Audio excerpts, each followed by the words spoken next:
Okay, well, I wanted to introduce everyone to our 4 of 4 of this like 2021 to 2022 Survivorship Wellness Series. This is the 4 of 4, so it's the Optimizing Your Nutrition. We decided to do this one after the New Year's because including myself, nutrition is something that we definitely need to work on a lot of the times, but more present in the January kind of phase. But anyways, so before I make the introduction to the survivorship team, I wanted to just do a few housekeeping options or housekeeping points. I know if you guys have been to former events, you'll know all of this already. You can probably say it by just by memory. But so we are recording this session, and that is so participants who weren't able to come tonight, they can kind of view the presentation on their own. It will be on the christhospital.com website, and we will put the link in the chat box on your right, so you guys have a direct kind of link for that. So all of our previous presentations are all on there at the very bottom of the survivorship webpage. So but that's why we're recording, so that others can see and that you guys can see it after this.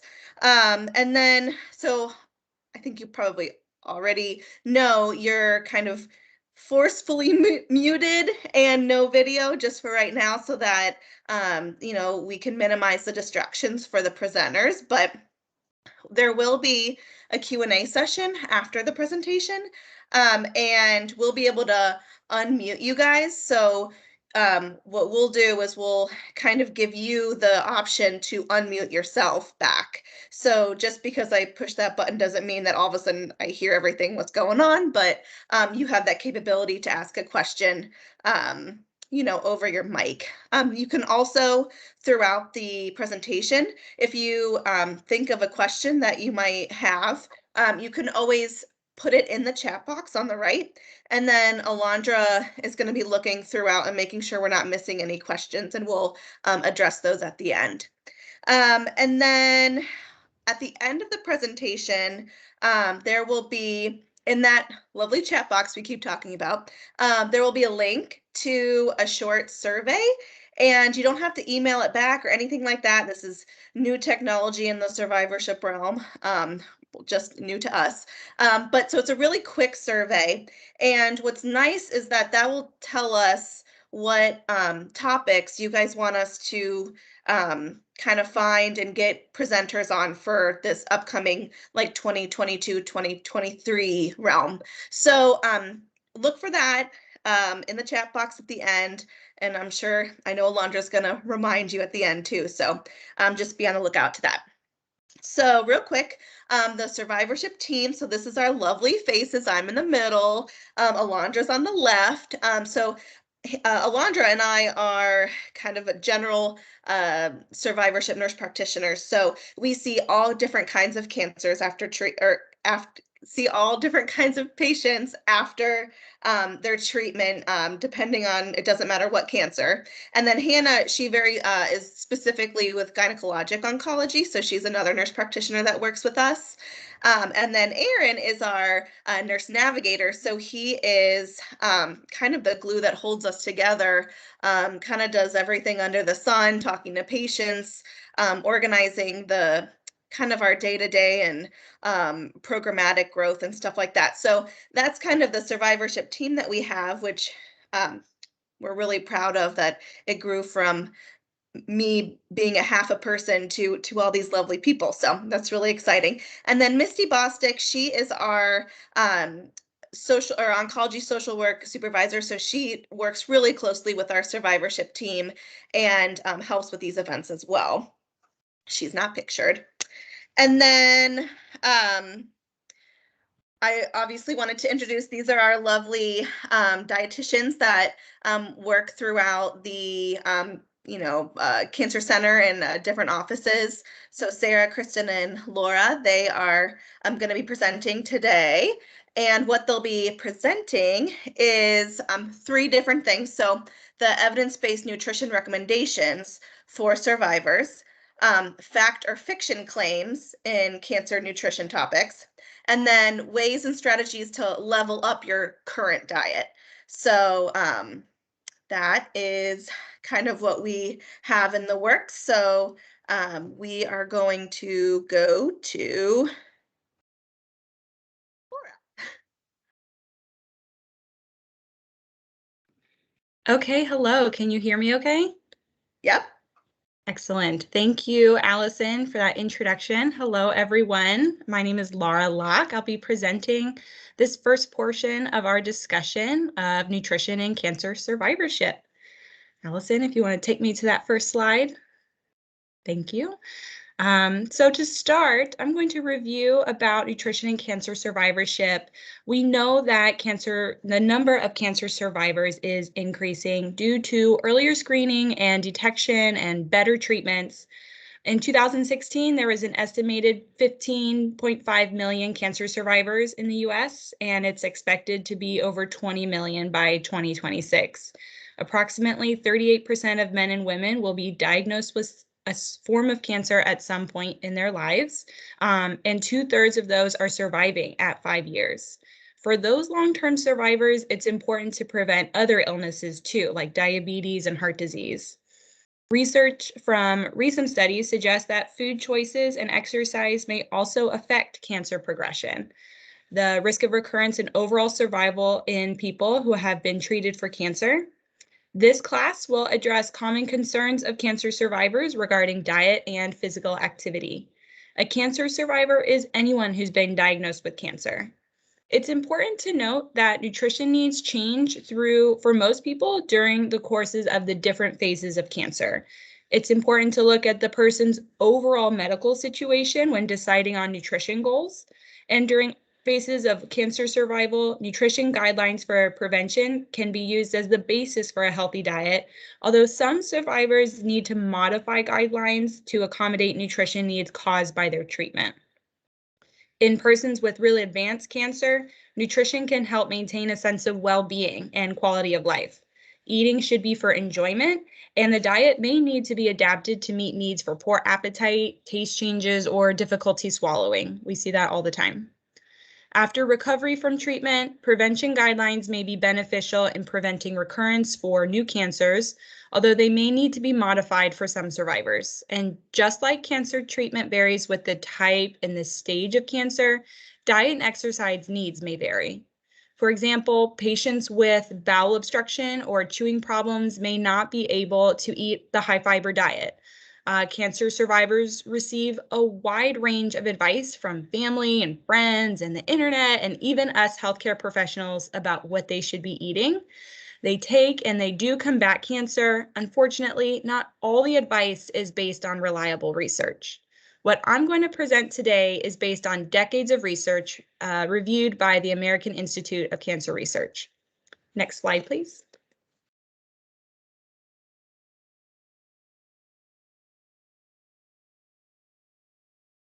Okay, so the nutrition and exercise guidelines revolve around three main themes: maintaining a healthy weight, staying physically active, and eating a plant-based diet. More vegetables, fruits, and whole grains, and overall less meat. Cancer survivors should follow the same guidelines recommended for cancer prevention. Next slide. Okay, so starting with the BMI, it's a way to determine if you're at a healthy weight based on your height and weight. For example, if your height is 5'6" and your weight is 142 pounds, your BMI is 23 and you're in that healthy weight range. If your BMI is 5'6" and your weight is 180, your BMI is qualified as overweight and approaching obesity. The higher your BMI, the more likely you are to develop cancer, diabetes, and other weight-related illnesses. Next slide. So as stated, several types of cancer, like we see in this screen on the slide, are associated with overweight and obesity. And there's several ways obesity can lead to cancer. It increases hormone levels such as estrogen, which promotes the growth of breast and endometrial cancer. Fat tissue is the primary site for estrogen production after menopause. Fat cells produce a hormone called leptin, which may promote cancer cell growth. It increases insulin levels, and it's thought that insulin-like growth factors can lead to breast and colon cancer. Fat tissue promotes inflammation, which can stimulate the growth of cancer cells and cause the death of really healthy cells. For these same reasons, weight loss after a diagnosis of cancer may help prevent recurrence by reducing those insulin levels and hormone levels and inflammation. If you're overweight, you're not doomed. Even if you never reach a normal or ideal weight, any amount of weight loss, even 5 to 15 pounds, can reduce your chances of recurrent cancer or developing a new cancer. Next slide. Okay, so the first recommendation is to eat a plant-based diet. Plant foods include fruits, vegetables, grains, and other foods that come from plants. Plant foods contain many nutrients that reduce our risk for cancer and other illnesses. These include the fiber, antioxidants, phytochemicals, and other nutrients. As a bonus, most plant foods are low in fat and calories and contain no cholesterol. Let's take a closer look at some of these nutrients. Next slide. Okay, so starting with antioxidants, these are certain vitamins and minerals found in the plant foods. And antioxidants are thought to prevent cancer and other illnesses by blocking damaging chemical reactions in the body. What about when people say to take antioxidant supplements? There's several reasons this might not be a great idea. The nutrients in food interact with each other to protect us from cancer and illnesses. When a nutrient is isolated in a pill, it loses that interaction. So it's better to get your antioxidants and other nutrients from the food itself. Most of the studies regarding the supplements have been disappointing. There's strong evidence that eating foods high in antioxidants is associated with lower rates of cancer. But studies done with antioxidant pills don't demonstrate that lower cancer rate. Some studies even demonstrated higher rates of cancer, diabetes, heart disease, and supplement takers. So if there's time and additional discussion is desired later, we can come back to some of the stats on the studies regarding the nutrients and supplementation. Next slide, please. Okay, so next is phytochemicals, which are naturally occurring chemicals found in plant foods. Has anyone even heard of phytochemicals? Phyto is that Greek word for plant. Phytochemicals are found in fruits, vegetables, whole grains, and legumes. There are thousands of phytochemicals, and these are just a few examples on the slide. It's thought that they prevent or deter cancer by acting as antioxidants, promoting and producing enzymes that deactivate carcinogens, and preventing cancer cell replication. Next slide.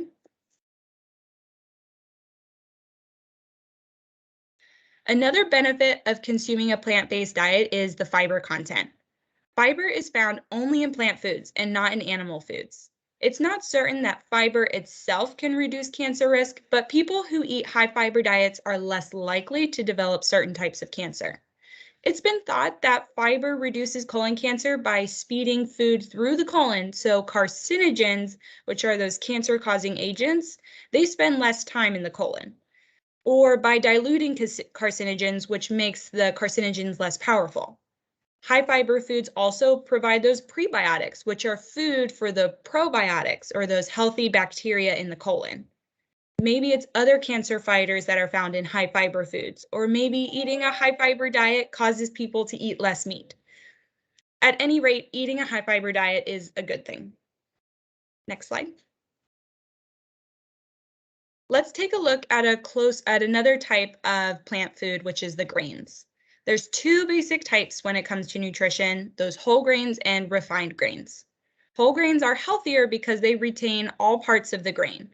They contain the bran, the germ, endosperm, and these parts contain most of the grain's nutrients, including fiber, vitamins, minerals, and phytochemicals.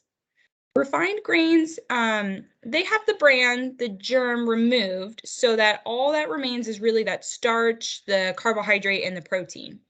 Here's some examples. Products made from refined grains like white breads often have the B vitamins and irons added back, and they're fortified with additional vitamins.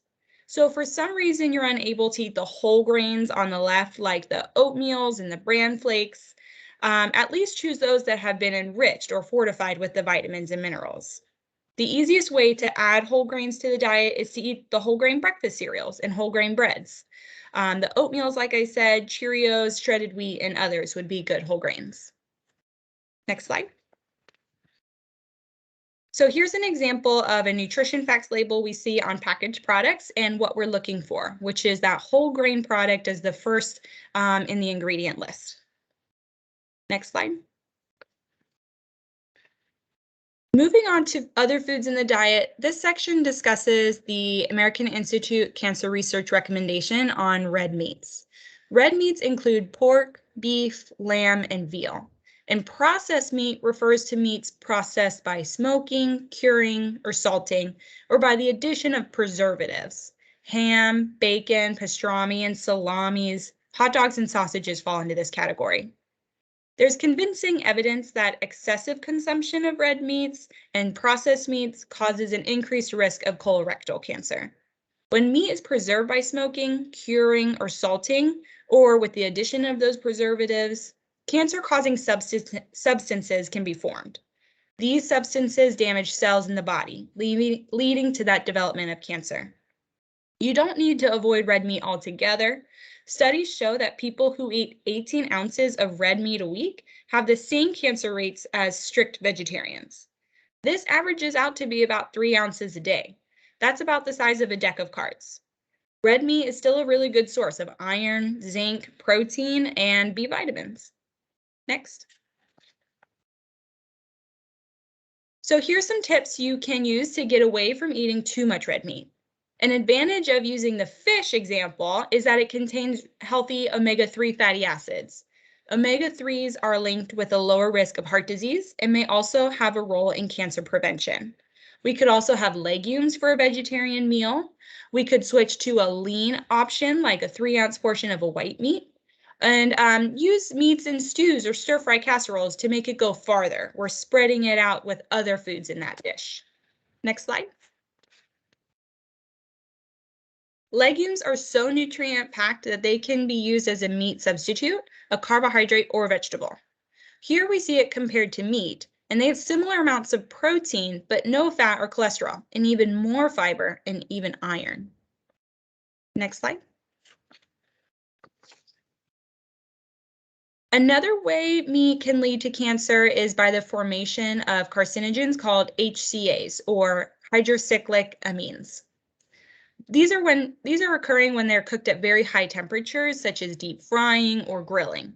Grilling is still a healthy cooking method, but you should take these precautions to prevent formation of HCAs, like use medium heat, pre-cook the meat a little bit so it's not on the grill so long, avoid those big flame flare-ups, marinate your meat so it's coated a little bit, and then make sure you get your fruits and vegetables in even when you're grilling. Next slide, please. And a note on alcohol, it's best not to drink at all. Limit your alcohol because excessive alcohol is associated with several types of cancer, including mouth and throat, stomach, colon, liver, and breast cancer. These are general guidelines for cancer prevention due to the alcohol. For people whose cancer is affected by alcohol, we should limit alcohol to occasional use. For example, even 1 drink a day can increase risk for breast cancer. Next slide. And finally, we don't recommend relying on supplements. One of the recommendations from the AICR is not to rely on supplements to reduce your cancer risk.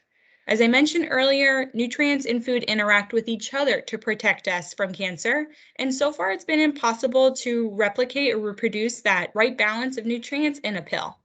Also, many supplements have not been tested for side effects to prove they actually help. Some people might say it can't hurt, but sometimes it can. Most physicians will tell you to avoid supplements during active treatment, unless it was recommended to correct a deficiency. And why is this? One reason is that supplements such as antioxidants may prevent the cellular damage to cancer cells that's necessary for chemo or radiation to destroy the cancer cells. For this reason, doctors first recommend you be tested to see if you really need a vitamin because of a deficiency. Otherwise, avoid taking a multivitamin with more than 100% of the daily requirements, and only take vitamins for conditions that they are proven to help, such as calcium for osteoporosis. So far, there's no supplements proven to help treat or prevent cancer. Next slide, please. And finally, use these cautiously. These are just some general tips for the use of supplements. And we always recommend using foods first mentality. Check with your healthcare provider if you have any specific questions about a vitamin recommendation and your treatment. And with that, I'll pass my presentation on over to Kristen. All right. Hi, everybody. I'm Kristen, and you may be seeing me at Montgomery or Red Bank, downtown, or occasionally Anderson. So, but I am going to be presenting on some of the fact versus fiction that we hear about nutrition and cancer. We could go to the next slide. We will start out with the topic of soy and breast cancer. So there's a lot of question when it comes to soy and women who are dealing with breast cancer, specifically because we hear that soy is a phytoestrogen. And why, like, so you think phytoestrogen, it must be like estrogen in the body, but it actually isn't. It's called that because the chemical structure of the soy protein is very similar to what the estrogen looks like in the woman's body. And because estrogen feeds some parts of some of the breast cancers, people worry about ingesting it. However, our bodies are really smart and they know the difference between phytoestrogens and estrogens. So it does recognize the difference between the two. So therefore, like soy foods, even though it says they contain phytoestrogen, it does not contain estrogen that would affect the estrogen receptors of the breast cancer cells. And we know this because there have been several really large studies that have been done. We're talking studies that have been done on over thousands of women. And what they do show is that women who do eat soy seem to have a protective benefit or a lower breast cancer risk in comparison to those who don't. Something to note about this, though, is these are observational studies. So it basically it means that the researchers, they will collect the diet information from women and then follow them for many years to see if they get breast cancer or not. And so it is possible that the true connection to better breast health isn't soy, but rather something else that's related to eating soy. Like, let's say, maybe women who eat soy foods are more likely to eat more fruits and vegetables than fried foods or something like that.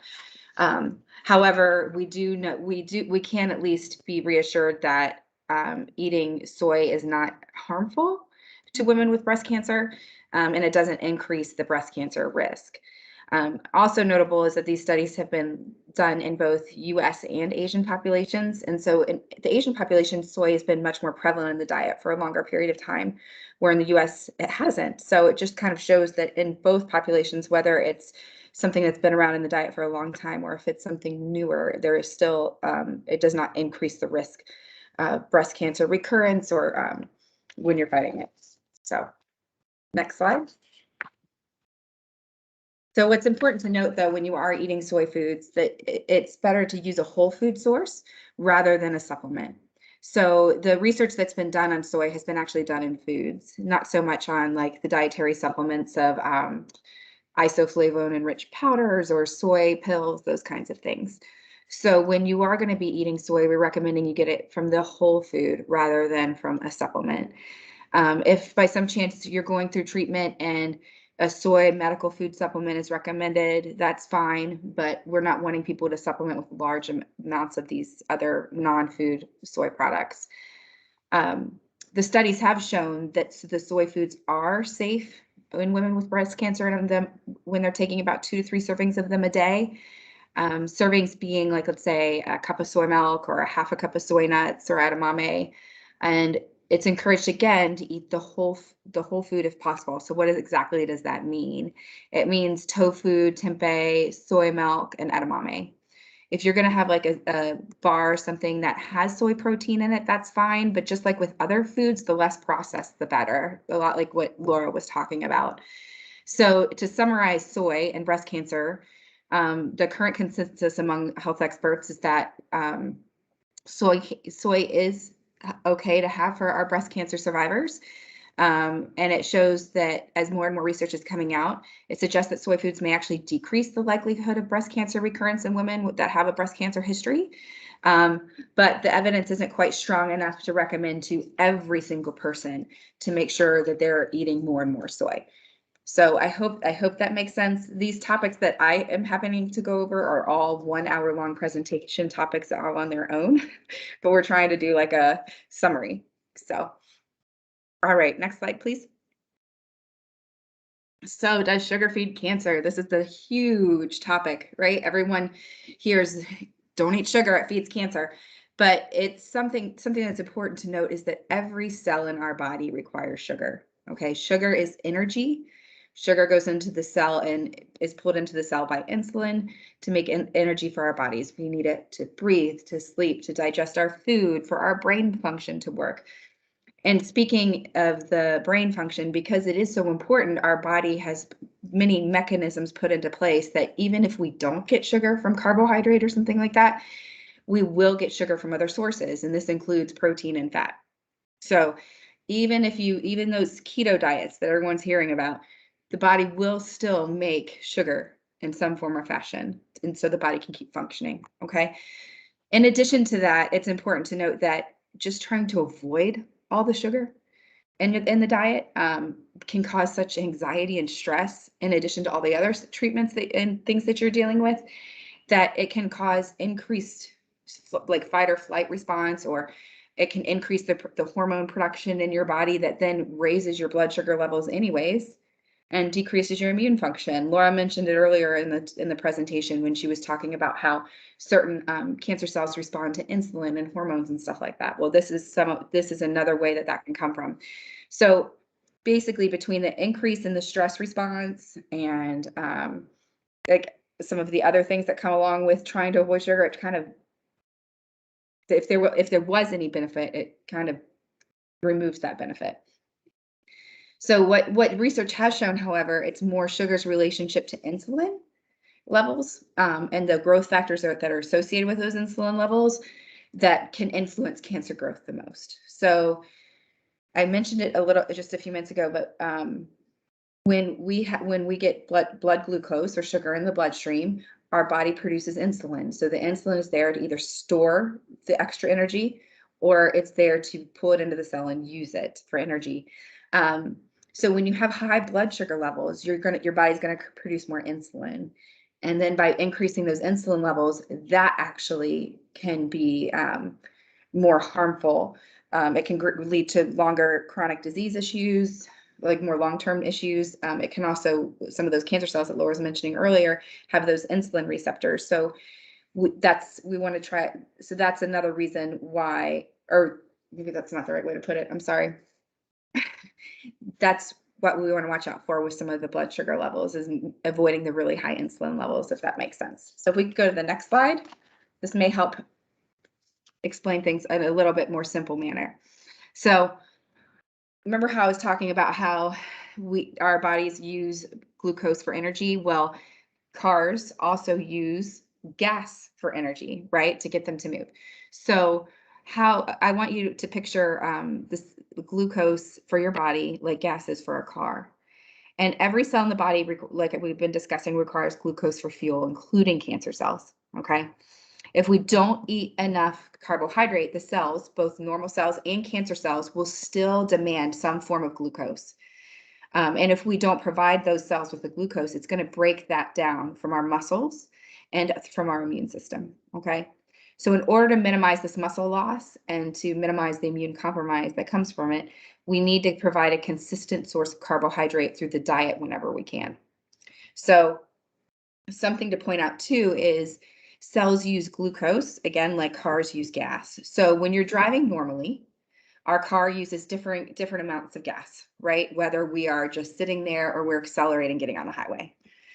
Normal cells will divide at different rates.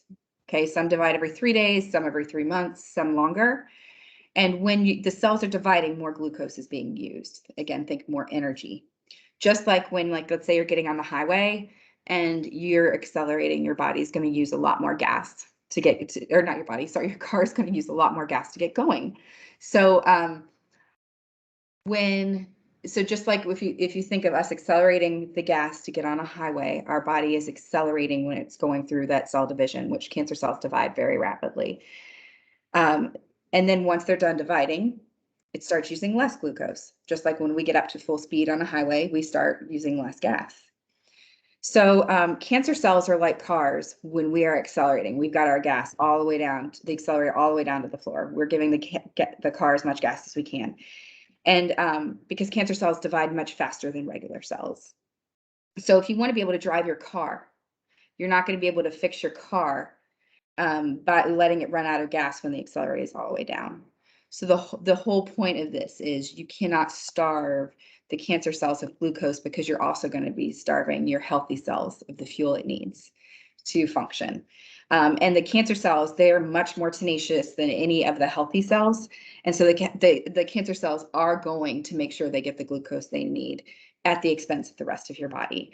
So the whole point of this is we want to make sure that your body has the energy it needs to fight it, right? And so we don't want people to be avoiding sugar and ultimately long-term harming themselves. So if you could go to the next slide, we'll kind of have action steps from here. So we know we want to watch out for insulin levels and high blood sugars, right? So there's that, but we also don't want to deprive our healthy cells of the energy that it needs. So how do we do this balance? So we want normal volumes of food. So it's important to make sure that we're eating what our body needs, not what our body wants, or what, I shouldn't say what our body wants, what we in our minds think we want. What does our body really need? It's really important also to have a healthy weight, specifically weight around your abdominal section, midsection. Try and limit weight that's any excess weight that's there. Exercise, get out and move more. If you feel up to it, and let's say you're working or something, go to the bathroom that's further away from your desk, or park further away in a parking lot when you're going to a store. So just get more movement in. Spread your carbohydrates out throughout the day. So try not to eat them all at one time, or also limiting excess carbohydrates, specifically simple carbohydrates. So that's kind of what Laura was describing earlier when she was talking about fiber and plant-based foods that have all those good nutrients in them. We want to find things that have, they're not so simple, so easy to break down, if that makes sense. And the best way to do it is to use this plate method. And that's what the American Institute of Cancer Research recommends, is try using this plate method where you're balancing out how many vegetables you're eating versus protein versus grains and that kind of thing. And you can kind of see that in this picture here. It's about half of a plate full of vegetables, about a quarter grains, and about a quarter to a third of protein in there. So if you see, it's kind of balancing out those carbohydrates, and it's using more complex carbohydrates, what we call them, ones that are more in their natural form rather than processed and super easy to break down. So if we could go to the next slide, please. So kind of to summarize sugar a little bit, there is a rumor going around that sugar feeds cancer. Sugar itself does not cause cancer or feeds cancer cells. Well, it feeds them, but no differently than any other cell. The important thing to remember, and this is what the American Institute for Cancer Research states, is that the calories from sugar and fat add up quickly. And that's what leads to weight gain and overweight. And it's that weight gain and overweight that's more likely to cause cancer or cancer recurrence than the sugar itself. So in an effort to avoid that weight gain, the American Institute for Cancer Research recommends that we avoid beverages high in sugar and other foods high in like added sugars and calories. It's just been found that the American diet tends to be one where most of our sugars come from are beverages. And so it's important to note that when you have a 12-ounce can of soda, which doesn't seem like a lot, there's 9 teaspoons of sugar in there. That's like almost a quarter cup. A lot of sugar in some small amount of soda, and a lot of people are drinking the bigger ones. Make sure that like those energy dense foods, like the foods that have a lot of calories but not a lot of nutritional value, like things like chips and desserts and fast food, watch out for those things, because you're not getting much nutrition benefit from it, but you're also giving your body things that it doesn't necessarily need. There are foods that are better, that are going to be more, provide more of those complex carbohydrates I'm talking about, like fruits, vegetables, lower fat dairy products. We used to think that a high-fat diet was one of the leading causes of cancer. Now their recent research has found that it's not necessarily the fat itself, but it's more the high calories content of the fat. So if you eat too much, basically it comes down to if you eat too much of anything, fat, sugar, or even protein, and it leads to overweight, that's when your increased risk for cancer comes in. Okay, so I hope, again, another big topic, but we're limited in time. So next slide. So the third topic I was going to cover was conventional versus organic foods. Okay, so the first thing I wanted to do is talk about what is the difference. We hear organic's better, but why? Or those are the rumors we hear, right? So basically, when you compare organic farming to conventional farming is going to use chemical fertilizers to promote the growth of crops, and they're going to spray pesticides to get rid of pests. Organic farming just uses more natural sources, so things like manure and compost and things like that to fertilize the soil and promote growth. When you're looking at meat, poultry, eggs, and dairy products, those things are the organic ones are going to come from animals that are given no antibiotics and no growth hormones. Conventional farming, however, they do give antibiotics to avoid any infections. They give growth hormones and other medications to help promote growth of the animal, more muscle mass for the animal, because that's more protein. And organic farming, they do crop rotation, hand weeding, and they also use natural pesticides. Conventional farming, they will use the chemical herbicides on weeds and the crops around them to kill them. So next slide, please. So are organic foods healthier? Not necessarily. So the American Journal of Clinical Nutrition did a study, or published a study, that found when you looked at the nutrients in the foods between conventional organic foods, all these nutrients listed here, there was no significant difference in between the two of them. Okay, so they found the same nutritional value between the two types of foods in all these nutrients. Next slide. Now, how about, does conventional farming spray pesticides all over its crops? So it's kind of not necessarily, I mean, yes, but no, it's not really, it just depends on the type of pesticide we're looking at. All pesticides are used as regulated by the Environmental Protection Agency. So farms are required to go through safety standards and regulation for their pesticide use. And over the past 40 years, the pesticide use per produced produce has been much reduced. So we're moving in the right direction there. Next slide. So are organic farms and crops safer? Not necessarily. Organic farms do use different pesticides. So the primary difference is the pesticides that are used in organic farming, they come from natural sources, where pesticides that are used in conventional farming come from synthetic sources. So that's the main difference. You can see that there's still allowable pesticides and herbicides on organic foods, but they just come from more natural sources. Next slide. There was a study that was recently published in November of this year. I want to point out it was a small study of 27 people. It was done, what they looked at was they compared the effect of conventionally produced foods with those that were eating organic food and the pesticides. Okay. So so this is what they found. When they took these 27 people and they switched them from the Western diet, which is low in fruits, vegetables, and wine, I thought it was interesting to point that out, to a Mediterranean diet, which was much higher in fruits and vegetables, there was a 3-time higher total insecticide and organophosphate intake. So they were able to tell that when they went from conventional to organic, there was an increase significantly of some of the pesticides, which isn't super surprising because we know that the way they farm is differently. When they looked at this, the conventional fruit, vegetables, and whole grain cereals were where they saw the greatest amount of synthetic pesticides. So not too surprising there either, the fruits and vegetables and the grains. And then the organic food production methods resulted in substantially lower pesticide residue levels in fruit, vegetables, and cereal products. So basically it kind of makes sense. They compared the conventional with the organic. the organic foods they found less pesticides and herbicides in the blood and urine of the participants than they did when they were eating the organic. So their conclusion was basically consuming a Mediterranean diet, which is the plant-based diet. That's what's recommended for cancer prevention and recurrence. Made from conventional food results in 10 times higher total pesticide intake than a Mediterranean diet made entirely from organic foods. Again, the food consumed was analyzed alongside with the urine and blood from the participants, and the study demonstrated that the consumption of organic foods does decrease the intake of pesticides.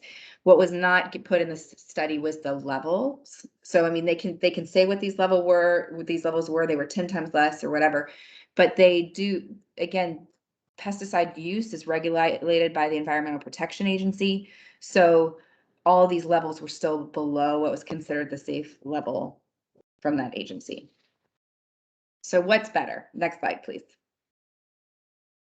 It's your choice. I'm sorry, I can't give you the absolute, like, this is what it is. But it's important that you know the facts for both and how you want to eat it. You don't have to pick a side on this. You don't have to go all organic. You don't have to go all conventional. You could just do one or the other. You could eat both. So it's totally up to what you decide you want to do and for your family. The Environmental Working Group does put out like the dirty dozen of the fruits and vegetables, like the highest pesticide use of those. Maybe that's what you decide to do. But again, I just want to point out that the levels that are on these have been found to still be considered safe from the Environmental Protection Agency, but we can't take a hard stance on that either way. It's just important to educate yourself and figure out what direction you want to do for yourself and your family with that. So, and with that, I will turn it over to Sarah.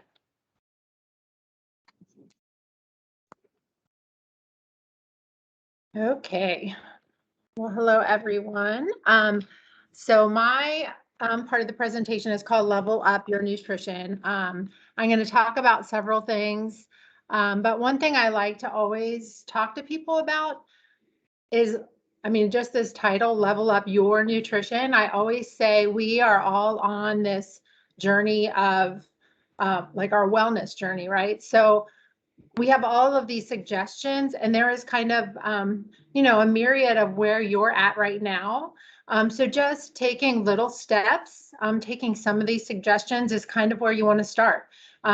Listening to all of the suggestions that might come up, all of the foods that I might be talking about today, for example, the exercise suggestions, it might be overwhelming because you're nowhere near doing all of these things, which many people aren't, but just choosing like one thing to try.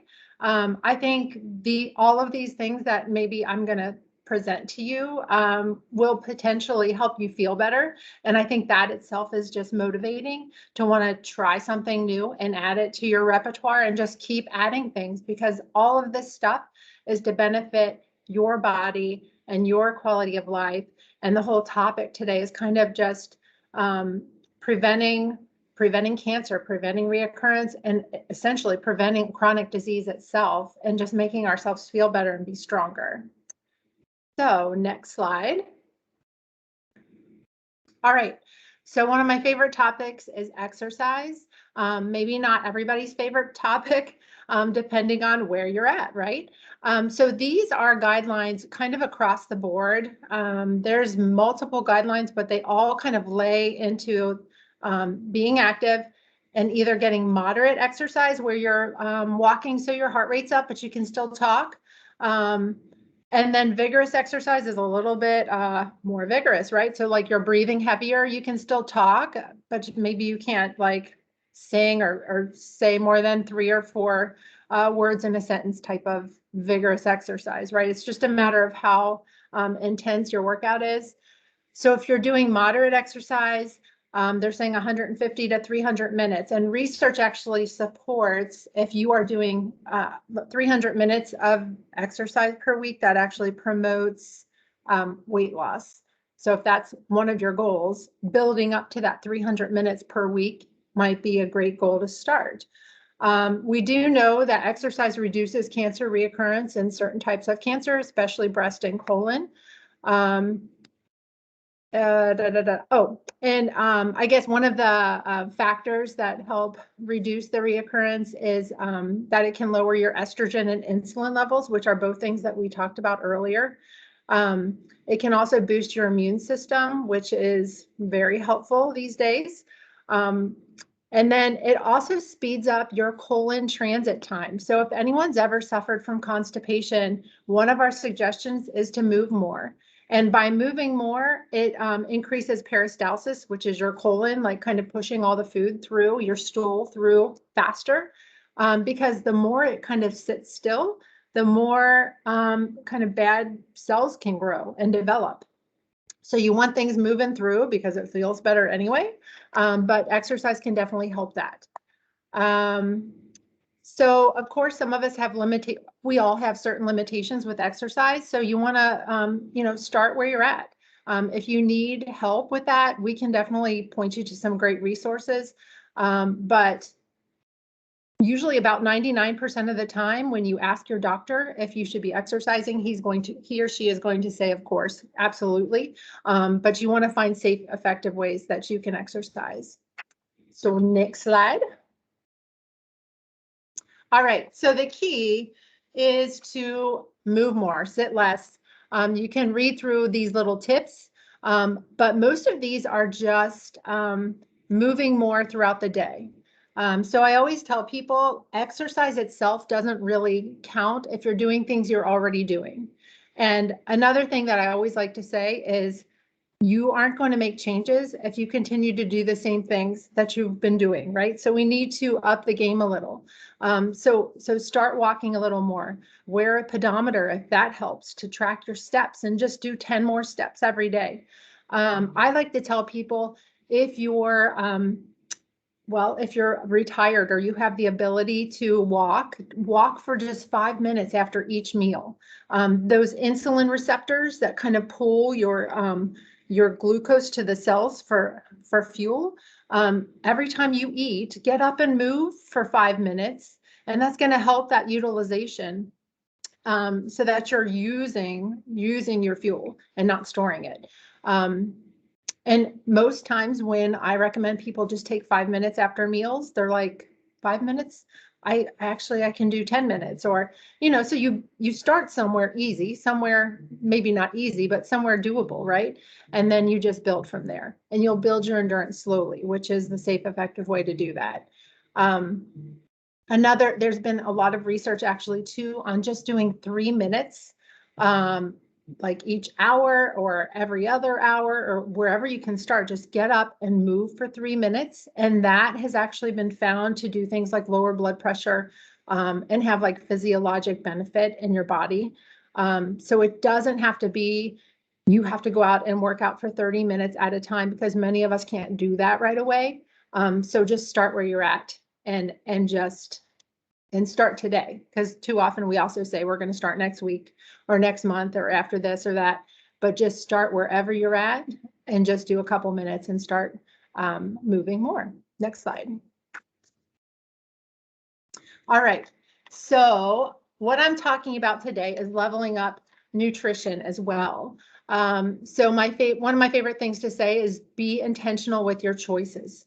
So if I could flip a switch in each one of us, that we are only going to eat to fuel our body with things that are going to make a difference. We would all probably be eating much differently, right? So what I did, I brought a lot of foods today to show you and kind of talk about. And again, I did put a quote on here. It says, "You'll never change your life until you change something you do daily. The secret of your success is found in your routine." So again, you want to take just like one piece of what we're telling you today and start trying to make it a habit, and you'll feel better. And then you'll pick up one more piece and just keep adding to it. And you're going to see change that way. So next slide. All right. So I like to talk about fortifying your fridge. And I am going to grab my favorite vegetable. If you remember back to Laura's talk, she was talking about different nutrients and antioxidants and phytonutrients. And broccoli, which I don't have to probably show you because you all know broccoli, but it is full of nutrition and it is full of cancer protective phytonutrients. One of my favorite studies, it was done a couple years ago by now, but broccoli contains a nutrient that actually was altering the growth of colon cancer cells in a lab, right? So it was decreasing the growth of colon cancer cells, which is what we take medicine and chemos and, we take medicine for that, but we can actually use food as medicine. There are so many nutrients in it. I listed some here. One is glucosinolates. I'm butchering that. But I listed all this here because our vegetables just do amazing things in our body. So our body converts things in the broccoli to inhibit the growth of cancer cells and induces apoptosis, which is one of my favorite words. And basically it just means the death of a cell, which is exactly what we want to have happen to cancer cells. And it's right here. So your cruciferous vegetables, which is broccoli, Brussels sprouts, cauliflower, cabbage, you want to eat some of these every single day. So if that's your first goal, I would say thumbs up, go for it. It also reduces inflammation. So anti-inflammatory, that's a big buzzword with diet too. It promotes liver detoxification, which your liver detoxifies and gets rid of a lot of bad cells and chemicals in our body. It improves heart health, just a multitude of things. It feeds your gut with, helps the growth of good bacteria in your gut, which helps prevent the growth of bad bacteria, which is this H. pylori, which I listed here. And of course, it contains fiber and vitamins and minerals. I mean, it's just a powerhouse. And it's not just broccoli, right? So I listed tomatoes. I would also recommend that we get onions, this Allison group of foods, which is onions, garlic, scallions, all those kinds of foods are kind of all grouped together. They contain a flavonol called quercetin, which is also in apple peels. But all of these nutrients, they have immunity factors in them. I've heard of like quercetin being something to help with COVID. So, I mean, it's in our food, right? And you can read that our body is actually converting from the food. So again, you don't necessarily want to take supplements for this stuff because you can get it in the food and your body converts it and pulls it out and does what it needs to do with it. Something else that I try to teach people about too is drinking green tea. So green tea, there is a multitude of research to support its role in cancer prevention, cancer growth, decreasing cancer growth. It has this EGCG, which is again a phytonutrient. It has neuroprotective effects, which is great for our brain health. It improves insulin sensitivity. So your insulin has like receptors on it, right, to take glucose to the cells for use, for fuel. And the more sensitive your insulin is, the better your body utilizes fuel, and it doesn't just whip around in your bloodstream, which that causes a lot of inflammation. So you want very sensitive insulin receptors, and green tea can help with that. One thing I will kind of forewarn you about if you are a green tea drinker is to kind of maybe cut it off by noon because it contains caffeine. You can certainly do decaf if you choose, but it does affect your sleep if for a lot of people it does anyway. And if you don't like green tea, which the taste of it alone isn't my favorite thing, but you can definitely like mix it with other flavors of teas or use some of the herbs that I'm going to tell you about in just a second too. All right, so another food, I have a lot here, flax. So flax seeds, and I'm holding up flax meal. So flax seeds contain lignin, which actually can block estrogen, all right, which is if you have an estrogen sensitive breast cancer, for example, it's something that flax is actually recommended to get up to 2 tablespoons per day. I will tell you it does cause some gas. It's got some really good fibers in it, but taking 2 tablespoons of flax meal on the first day that you've ever tried it is not recommended because your carbon monoxide detectors may go off. Just warning you. So anyway, but it is something where if you wanted to use like a teaspoon or 2, you can easily add it to like oatmeal or yogurts or a smoothie. You can sprinkle it on your salad. It's easy to add into all kinds of foods actually. But it also contains omega-3 fatty acids, which is your plant-based omega-3. So the omega-3s, which are such powerful anti-inflammatory nutrients, flax is a source of that. So while I'm on that topic, I want to also hold up chia seeds, which are another great source of omega-3s, of that ALA, plant-based omega-3. So again, these are both easy things to add. They are fats. They do contain calories. More isn't necessarily better. And I think the whole point of bringing all of these different foods to show you today is that we just need small amounts of all of this stuff because it's all going to give you all of these different nutrients, which are so powerful and work in conjunction with each other and also can make your food taste good. So next slide. All right. So I just threw together like, you know, people will always say, you need recipes and definitely try new recipes. But knowing all of the different foods, looking back at that slide with all the different antioxidants and phytonutrients, just throwing things together into a meal can be super delicious and easy. So an easy meal, just throw together broccoli, tomatoes, red peppers, edamame, which I did bring some here today.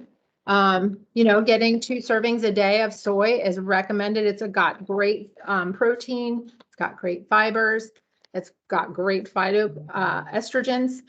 So this is something that you can also throw into your meals. I like to throw them on top of my salad too, or just into a baggie and bring it as a snack during the day because it's got fat, it's got a little fat, it's got protein, it's got carbohydrates. It's kind of like a complete snack. So that's something to try. Sauteing up onions and garlic and extra virgin olive oil to begin your meal. You know, you're getting those great immune fighting nutrients that we talked about earlier, and the flavor that you get added onto your meal is fantastic.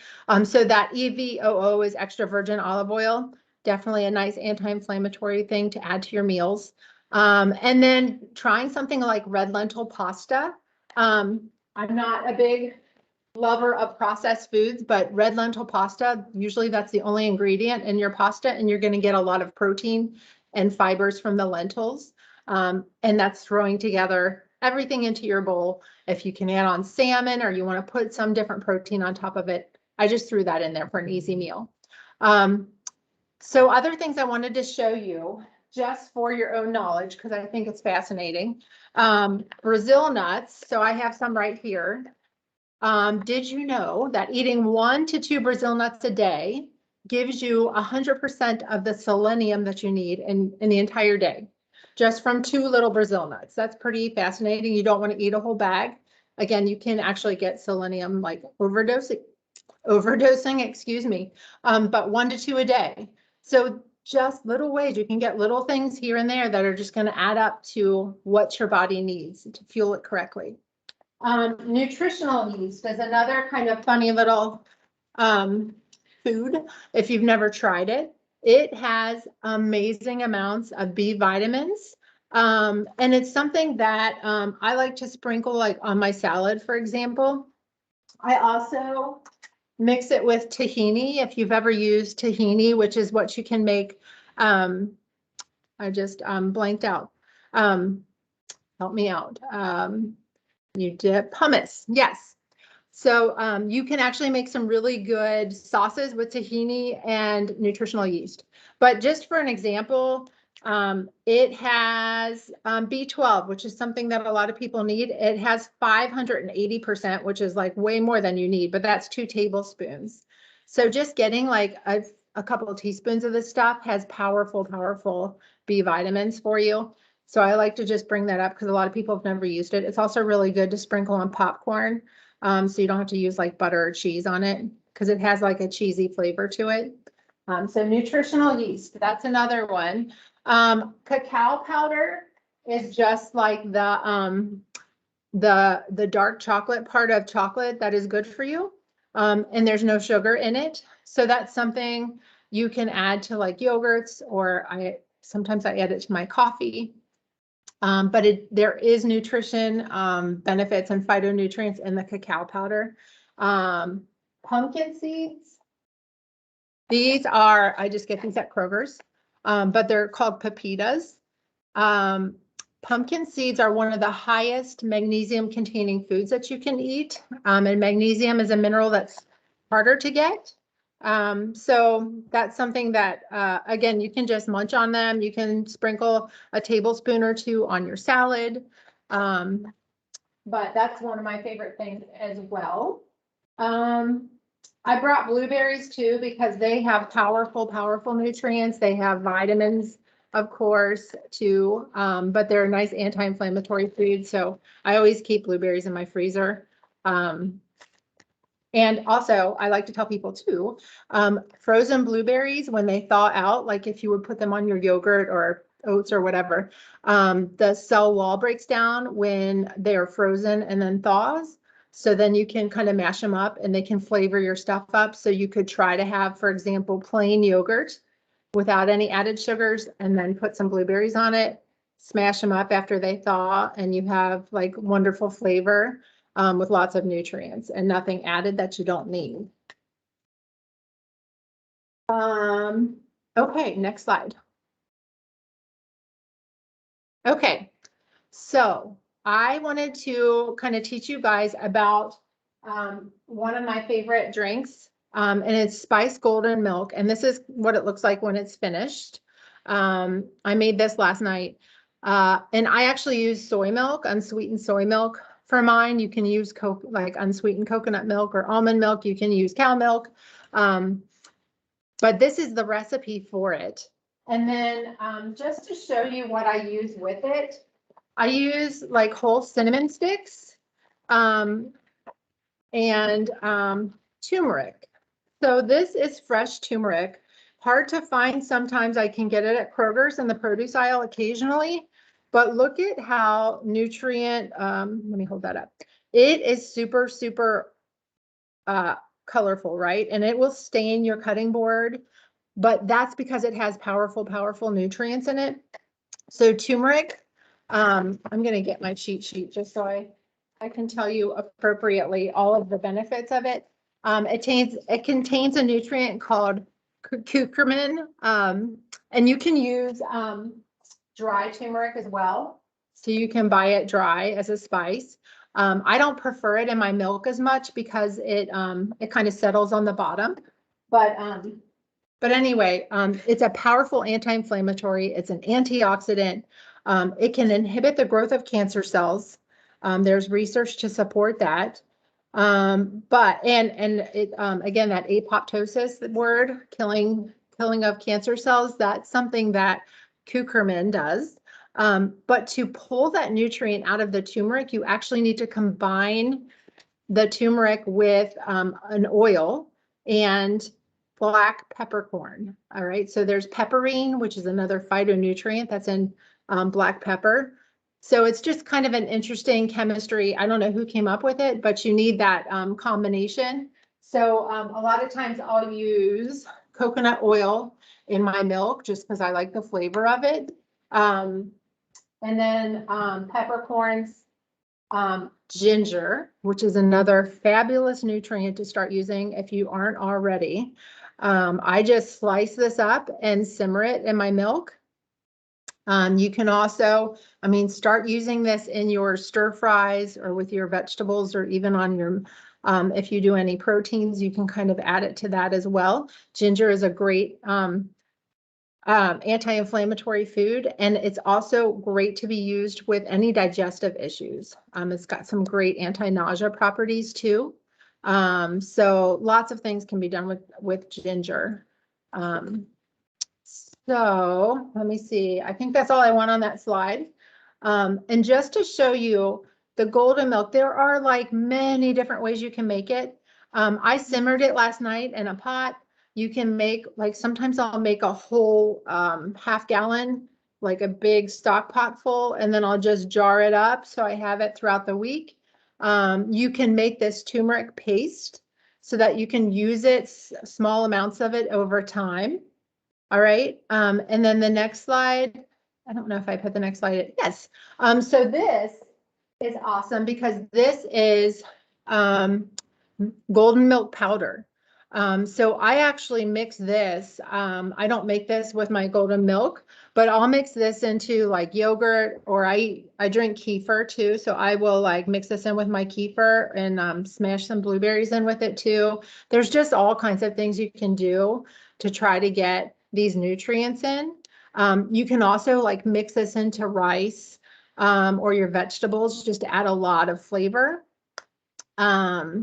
So I wanted to share all the different ways you can use turmeric and this golden milk, because it's something that a lot of people don't know about. But I think it's a pretty tasty drink, especially like in the evenings. I like to kind of have something hot to sip on after dinner. So I think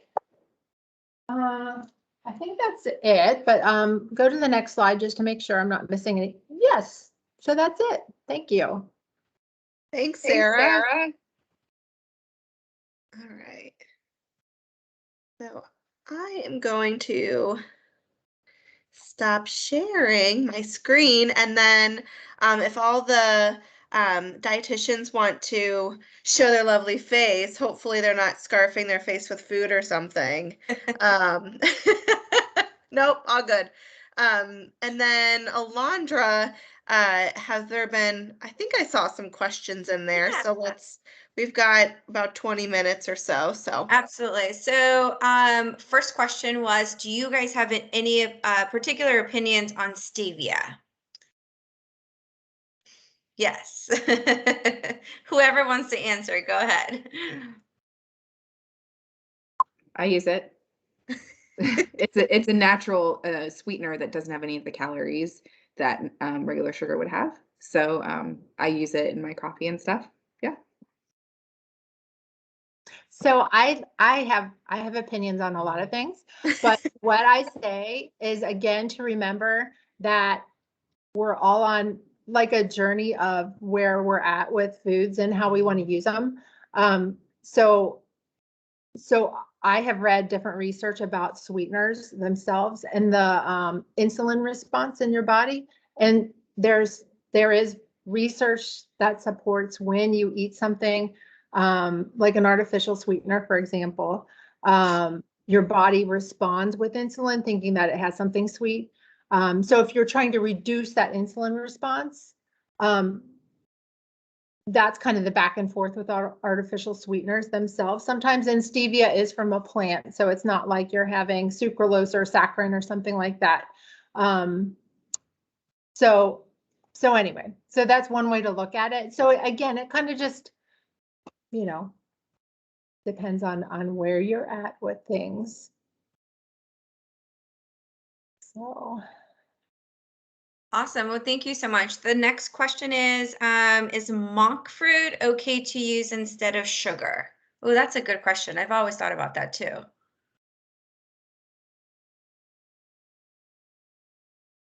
I don't know who you want to hear from. How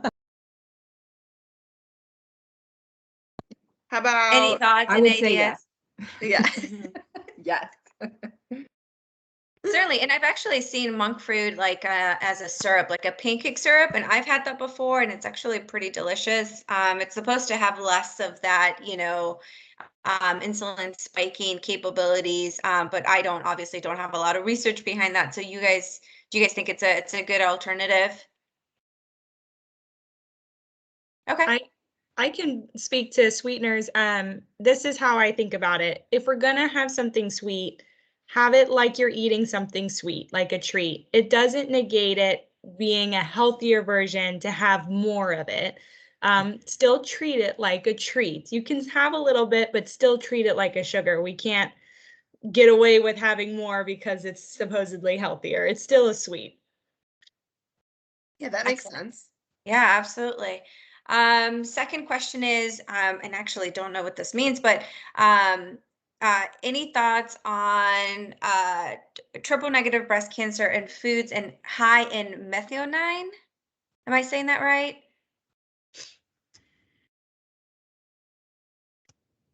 I believe it's methionine. Oh, okay. Sorry. I don't have any thoughts. Sarah or Kristen, do you have any opinions on that? I am trying to find a resource that I know I've read things about that, just in case I can share it. So give me a second. Yeah. We can go back to it. Yeah, move to the next one. Next question. Do you know of any issues with turmeric and heart issues such as Afib? Well, I will say, turmeric is an amazing nutrient, as I was saying before, but because of that, people want to take the supplement, which is very high doses. So I can't speak to the amounts, actually I can, to the amounts that are considered safe. But using like fresh turmeric in your food, I guess you could overdose in it, but really you're not going to overdose in like in slicing up a little 1-inch piece. And again, using that appropriately is so beneficial. So yeah, and to note, the next one was about turmeric powder versus fresh. I think there's studies using both of those. It's kind of a personal preference. Like I said, I don't mind using the powder in like when I'm cooking like rice or something like that, but in a drink, it settles to the bottom. So I'd much prefer the fresh.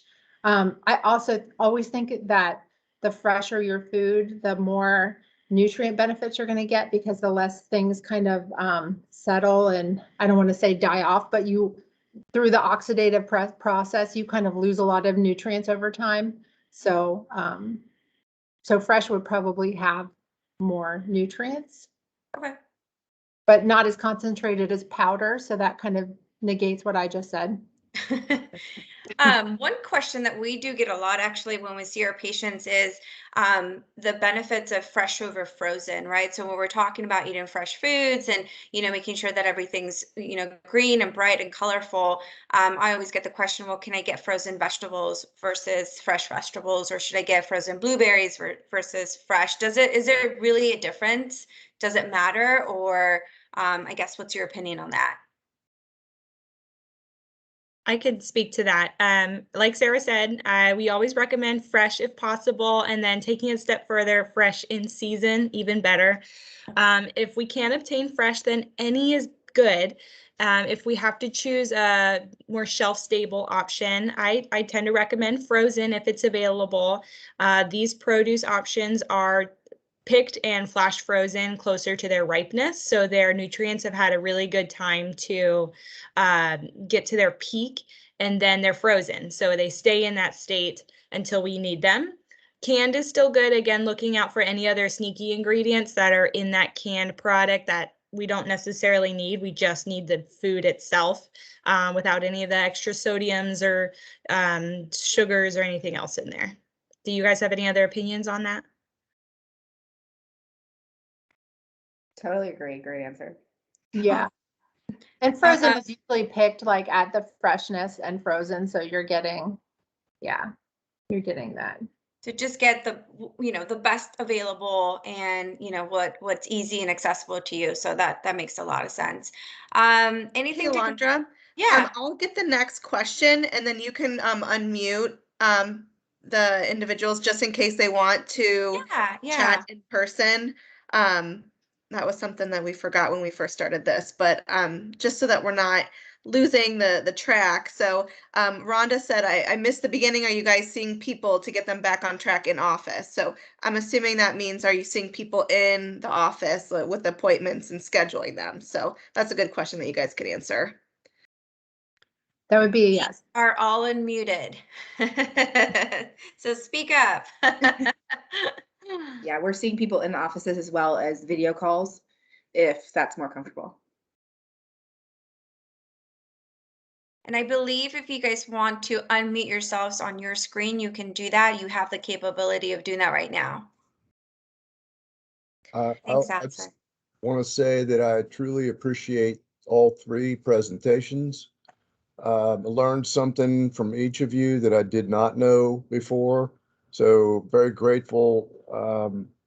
Definitely have studied this for a long time. Kristen has been my person, and that's been beneficial. A lot of good things to say about my progress, but I appreciate coming to something like this and being able to go away with new things that allow me to feel better about the progress that I'm making and the progress that I will make. So thank you. But I did have one question. I typed slow, so it didn't make the reader board there. The presently for lunch, I have spinach, mixed salad, cucumbers, peppers, cheese, a number of things for a salad that are including broccoli, of course. Thank you, all of you. But the bottom line is there anything else that, I mean, there was so much food for thought you gave us. Is there any like things that you really like in your salad? I think I brought a lot of it. Yeah, you did. You did. That was really pretty cool. But just thought I'd ask. Everybody seems to have their own little. I like red peppers Mhm. and broccoli and yeah, of course. That's cool. So okay, hey, I'll make room for somebody else to have a minute. If I can say about the salads, though, I think one thing people might shy away from is the fat content that salads should get. We want to choose a healthy dressing, but Sarah brought up that extra virgin olive oil, and that fat content is so essential for the absorption and retaining of some of the nutrients we get from the foods. So if we leave fat off the plate completely, then we're missing out on absorbing those nutrients. So make sure you get a healthy fat. We do like the EVOO option if you can. Thank you. All right, guys, it's an open forum. Anyone else with another question? I just put a website, and it's actually directing to a dietitian who's got a great website with blogs specific to triple negative breast cancer and methionine. So I think you'll find that interesting. She's got recipes and all kinds of things on there too, but the research is kind of back and forth. So it's a low protein diet is what it is. So you're going to get some negatives with that too, right? So it's a good read if you're interested in that. So there is a question too, anything to consider when choosing a fiber supplement, like Metamucil versus Benefiber, all the different kinds.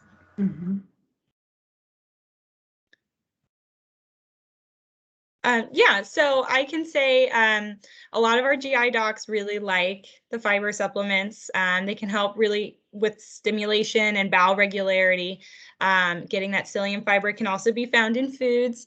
But personally, I've seen patients experience less gas-producing options with the Citracel versus some of the Benefibers and Metamucils. But that might just be anecdotal evidence. Do you guys have any suggestions? I know I've used like Metamucil is one I see a lot when people are just using it for the fiber, just to get good fiber. I've actually used Benefiber with diarrhea, helping diarrhea. If you're not, when you're having diarrhea, you're not eating a lot of vegetables, you're not eating very healthy because you're having issues. So that is one way to get it. But remember, the psyllium fiber, again, is in foods. The fiber itself is feeding like good gut bacteria, your good gut bacteria, that microbiome. There's it's a prebiotic for your good bacteria. So getting it from foods is always the first thing that any one of us is going to tell you to do. because of all the other benefits that we talked about today. So. Great, thank you so much. The next question is, so where does soy milk fall? Is it good or bad? Good. Good. I would make sure, Because of I would try to get the non-processed. unsweetened, just so you're not getting the added sugars. But yes, you can kind of read through the ingredients and yeah. Great, awesome. The next question is turmeric tea good? So I'm assuming, is it good for you or does it taste good? Both.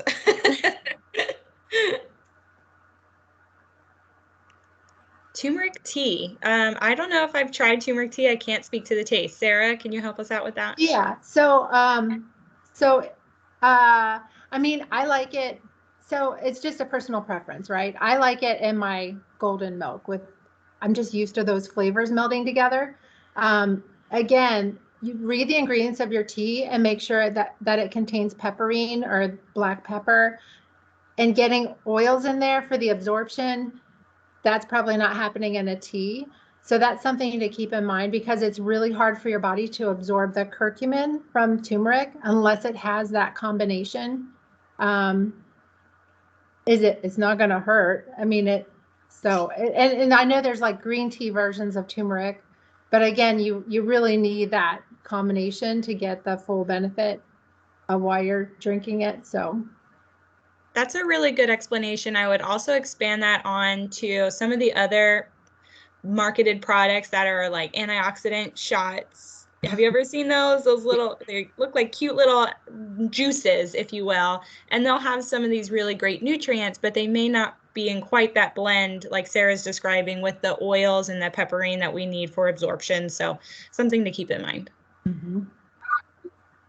I have another question. This is Rhonda.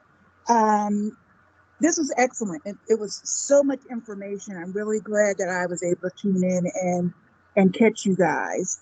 I'm probably going to look into you more because I probably need to come in and see somebody.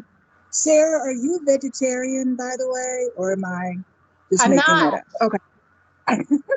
No, Okay. I love salmon and yeah. No, I'm not. Okay, is there anything that you guys would say that we should absolutely stay away from? Like this main thing here, you should never ever eat. Something you don't like or allergic to.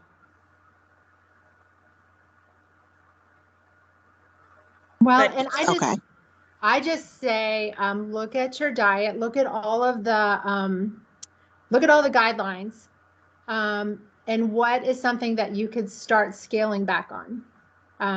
Not necessarily that, I think that's where we have to come from both ends, right? So you start adding in good things, and then by that time you can start taking away. Because if you start eating all of the stuff that I brought in today, all of these little pieces, there's not a lot of room for other stuff. I certainly don't expect that we would all just eat perfectly all the time by any means, but yeah, kind of come at it from both ends and see what you can cut, because it's only going to help.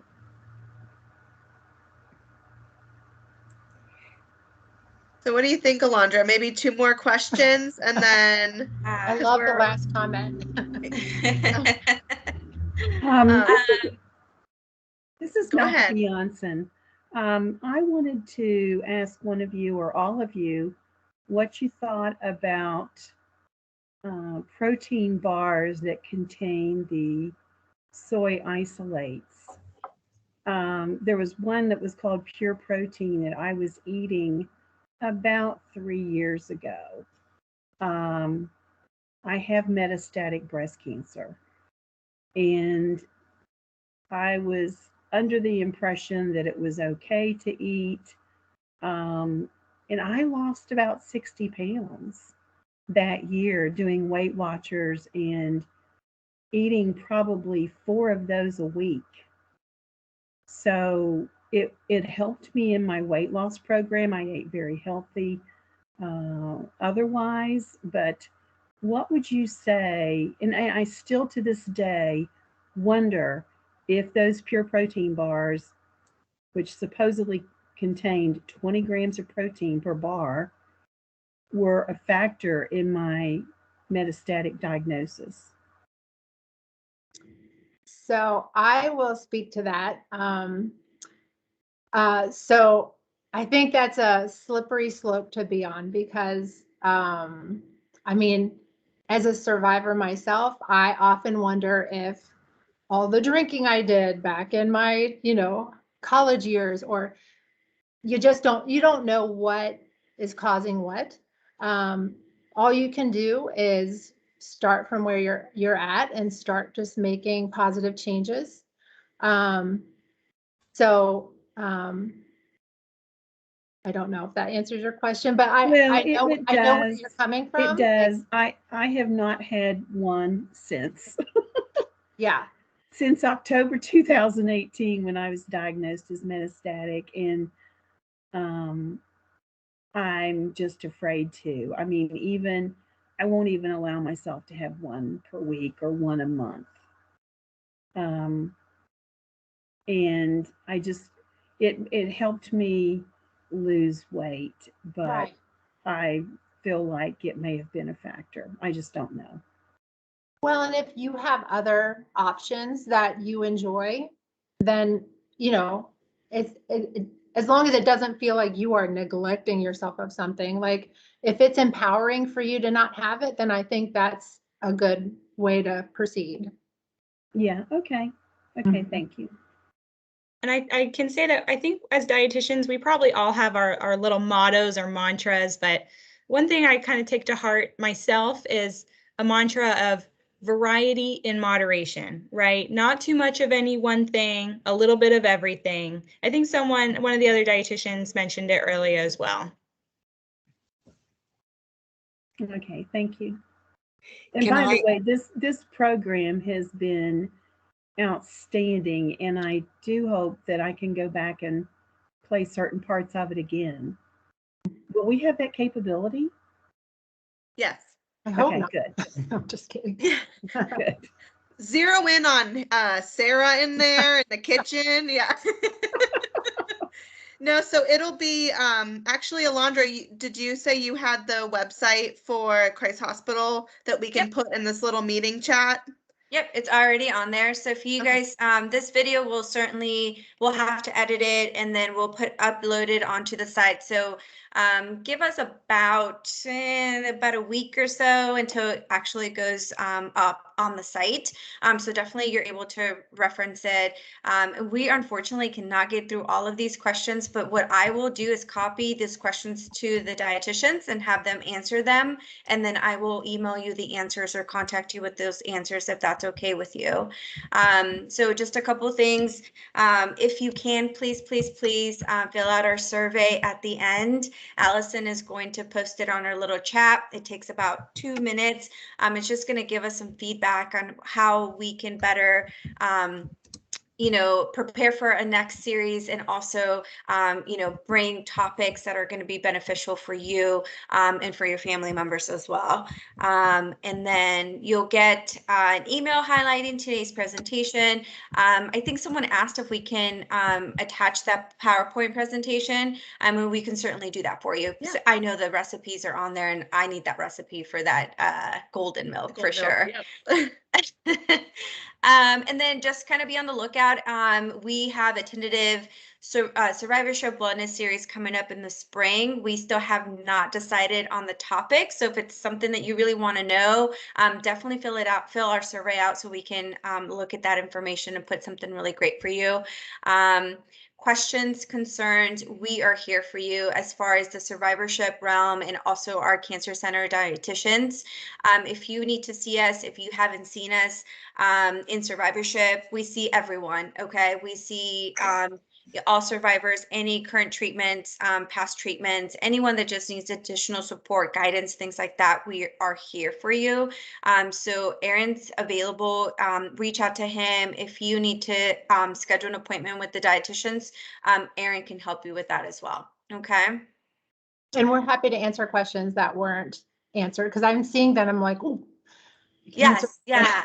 So I'll keep track of these questions, and I'll make sure that we get them all answered and back to the appropriate person. Okay. And I can even like print them, I guess, or type them up and have those questions available for everyone.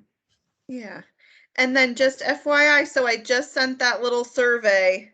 I don't know where I am in your boxes, but so that's you just click on the link, and I think there's like 6 questions or so. So but yeah. We're 1 minute over. We do did it. appreciate your time, and thank you so much for joining us. Thanks so much to Laura and Kristen and Sarah for being here, and obviously Allison. Thank you for everything. Thanks. I hope that this was helpful for everyone. Questions, concerns, definitely reach out to us. We're here. We appreciate you. Thank you. you. Bye. You Bye. take care.